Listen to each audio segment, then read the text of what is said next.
Hey guys, Chris here from Flipping Cars, and today I'm picking up BMW i8 for one of my customers. A stunning motor, absolutely fantastic car to own and to drive. And this is part of the delivery process that we do. And sometimes customers ask us to do jobs on the cars. So what I always say to them is just be patient if you want us to do jobs, because it takes us extra time. Now, we don't generally charge any extra to do it, and it's probably something that we should do. What do you think? Leave me a comment in the section below. Would you pay more for us to do work on a car prior to it being delivered? Bearing in mind we get it at trade price. But with this car here, it needs tyres, a service. The MOT is pretty close to being expired. What do you think? So it's got a few jobs that need doing, and we have to use 3 different companies to do all those jobs. So it's just one of those things. If you want us to do jobs on a car, do be patient with us. But this is the i8, we're picking it up. The collection and delivery process can always be a challenging job for us, because we get there, we get flat tyres, flat batteries, nails in tyres, no fuel, no charge on vehicles. Pure electric vehicles going long distances, so it's a challenging process for us, but I do enjoy meeting customers, and this one is going all the way up to Grimsby. So here is the i8, and funny enough, it didn't have the plates fitted when we came up, so I've just asked the chap to go and get some stuff. So it's little things like this, you know, when we're picking up cars from auction, if it hasn't got the plates fitted, we've got to spend that time, that extra time, getting them done prior to leaving. And it might sound like a really simple job, look, you just screw them on. But when you make a screwdriver with you, or some screws, or some number plate tape, it's just one of those extra jobs that you got to do. So it can take, you know, an extra hour onto the job. And bear in mind, we're already pushed for time. These little things can slow you down. The joys of collecting cars from auctions, and this one actually isn't a British car auctions, it's a private auction, it's a Sytner auction. It's part of our option too, for those of you who know all about our service. But we get some fantastic deals this way. So as most of you know, this channel isn't about car reviews, it's more about car auctions and the likes of that sort of thing. So I'm not going to bore you with trying to give you a review on an i8. There's people out there with far superior knowledge to me on these cars. But I've got to say, I am a fan. Would I have one of these over a Tesla? I know I've got a customer at the moment, he's looking for the Tesla. He's not fussed whether it's an S or an X, and he even looked at the Model 3 as well, and we've seen a few of those go through auction recently, and they're fetching proper money. The hard thing with Teslas is that they're really hard to spec check. When you use CAP HPI spec check, nothing ever comes up. So they're a struggle to spec check, and they have so many different extras, and the extras cost so much, and the extras make them worth a hell of a lot more, so they're a difficult car to buy. But the i8, yeah, it is a nice motor, isn't it? I'm not a massive fan of the way the doors fling up. If you've got an extra few pounds on you, they're a pain in the arse to get out of it, no, let's face it. But they are a nice car to drive, I've got to say that. And you know, we've had a couple over the years now. Probably only the second time I've actually driven one, but I find them great fun. So I'm going to take this all the way up to Grimsby. I don't do a lot of the deliveries myself, but one of my drivers, you might have seen my video going back to when I had testicular cancer. Now, one of my drivers has had a bit of a health scare, so we've given him a bit of time off, because we're not scumbags. So he's got to have some time off to go and, you know, sort himself out. But that gives us a bit of a drama sometimes with our delivery. So we ask our customers, be understanding, be patient. And I always say this to people, but literally no one listens. Make no plans for your car until it's delivered. That's what I always say. It's one of my mantras, because we know when we go to auction centres to pick up cars, if there's not a problem, like there's no fuel in it, I mean, there are only minor problems like this, or it's got a flat tyre, or it needs a jump start because it's been sitting around for a little bit, or whatever else, you know, we've got to do a few things here, a few things there, or customer wants us to get it mopped prior to delivery, or whatever else. These things take a little bit of time, and we're not magicians. We're only normal people. Yep, we're not superheroes. We do our best. We try and pick the cars up and get it there as quick as we can. But look, one of my biggest headaches is the delivery process. We use lots of external drivers, companies like MoveX and that sort of stuff.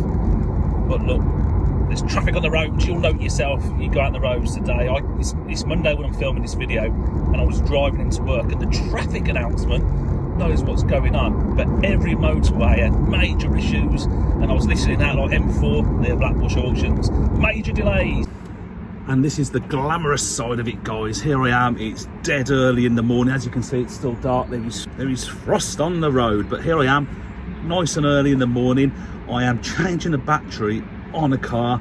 So this is part of car sales for you. It is a great business to be involved in, but you've got to do these little things. I'm picking someone up from the airport very early this morning, but the battery is dead on the car that was delivered. So we see this all the time, flat batteries or dead batteries. So we've got one in from Quick Fit late last night, but we were out on the delivery on the I8 until 3 o'clock. We ended up sticking it on a transport because time just got so late. Unfortunately, one of the lads had come back from a job early, so we shoved it on there and we got it to the guy for midnight. That's absolutely crazy, isn't it? But look, it got there. That was the main thing. So we always say to people when we do deliveries, be patient, because we don't control the roads, we don't control flat batteries, we don't control flat tyres, we don't control these little things here. So here I am, it's dark, I've got the torch on and I'm changing the battery prior to picking the customer up from the airport for his run back to Ireland. Right, that's the battery done. I managed to smash my thumb. Look, and that's gone black already on the shutters of my office as I came in this morning. It's a freezing cold morning. Rolled the shutters up, didn't remove my thumb as it went up into the roller at the top. Yeah, that smarted. Anyway, battery's done. Go and pick the customer up and get him back here, and then on to the next job. We've got someone else coming later for the car that had the bodywork done. I'm very fortunate as well to have Diaries, my local painter's dent removal guy, just next door to me, and he comes in and does the work in the workshop for us.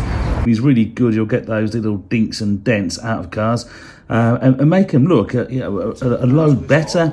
So it's handy to have these contacts. You know, if you're getting into the flipping car game, try and build up a few contacts that can do trade price work for you. It'll save you a lot of hassle and a lot of headaches. Now, he's really good. He puts a good bit of time into it. We've got a really keen eye, and you know, he's one of those guys that I rely on, and I know he's going to do me a good job. So here I am, and I'm in a XC60. It's a bit of an older one, 2009, but this was bought through my option 2. So the guys who have signed up with me and who are buying cars with, there's 2 sort of options. Option 1 is just Irish car auctions, Man I Aston Martin. And then the option 2 encompasses about probably 20 different trade sources to find cars from. And the difference being is obviously option 1, guys, I don't need any money on account. If you're buying a car for option 1, we just wait to get invoiced, we've got time to pay the auction centres. But option 2, we ask you to put funds with us. And the reason for that is dealers and traders and cars and cars this way go a lot quicker. So if, for instance, the security checks your side or our side, we could miss out on the deal. But we get great deals this way, and the good thing about it is that there's less competition, so you haven't got the people bidding the prices up. And this, to be honest with you, is a bit of a leggy car, so it's got some mileage on it. But I'll tell you this now, what a clean, tidy car, and it's cost no money at all. So the guy who's bought this, he's got himself a smashing deal. It's going to a chap over in Worcester, a chap called, is it Pavel? It's P-A-W-E-L.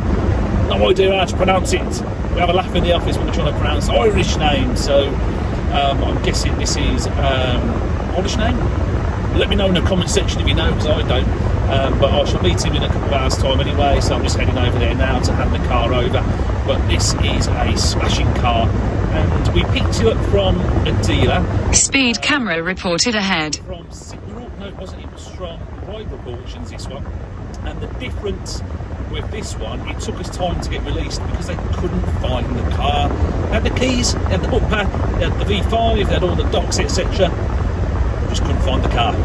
So would have moved it and parked it behind another car right round the back of the depot. So we had spent some time there sitting around waiting for the car to come to us. So you know what, guys, this is what I say to people.